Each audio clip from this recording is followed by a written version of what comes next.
Let's get adjusted here. All right. Hi everyone, my name is Annette Addo-Yobo, a Miss Dallas 2023, a NAMI North Texas volunteer, a NAMI Texas ambassador, a clinical researcher, and a mental health advocate for youth. Mental health is a huge part of my story and a big part of why I do what I do as Miss Dallas, advocating for equitable access to mental health resources for all youth, especially at-risk youth. My brother has autism, specifically pervasive developmental disorder, not otherwise specified, and my mother passed away 2 years ago from Lewy bodies dementia.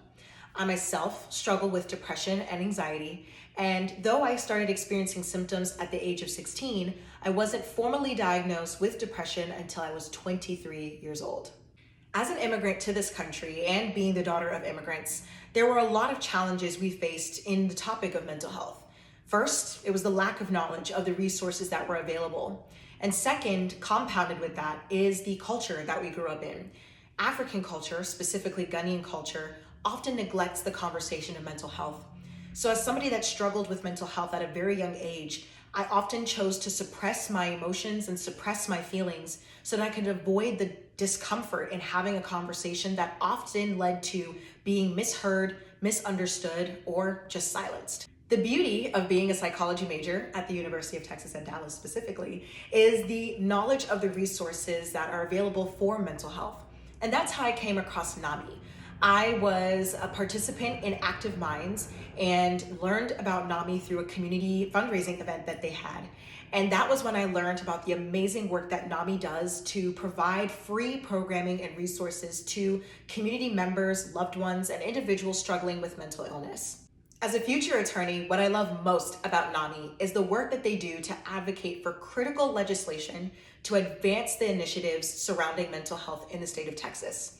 I'm very excited to be testifying at the state capitol with NAMI Texas on Capitol Day to ensure that critical legislation gets passed and that every individual in the state of Texas, including the children that I advocate for, have affordable and equitable access to the resources they need to protect and advance their mental health. It's often misunderstood that being vulnerable makes you weak. I would argue that being vulnerable not only shows that you are strong, but that you're also empowered. I hope that by hearing my story that you felt empowered and compelled to share your story about mental health with others. There is power in sharing your story, and there's power in connecting with people in that story. I'm so excited about NAMI and the fact that they use individuals like me who have lived and currently live with a mental illness or have a loved one that is diagnosed with a mental health condition to advocate for this important work. It's the power of storytelling that allows for legislators, for community members, and for organizations to continue advancing the work to ensure that every single person has access to the resources they need to advance and protect their mental health. I'm so excited to continue working with NAMI North Texas, with NAMI Texas, and to see where NAMI goes in the future with advocacy, legislation, and programming. Thank you so much for listening to my story. I hope to see you share your story.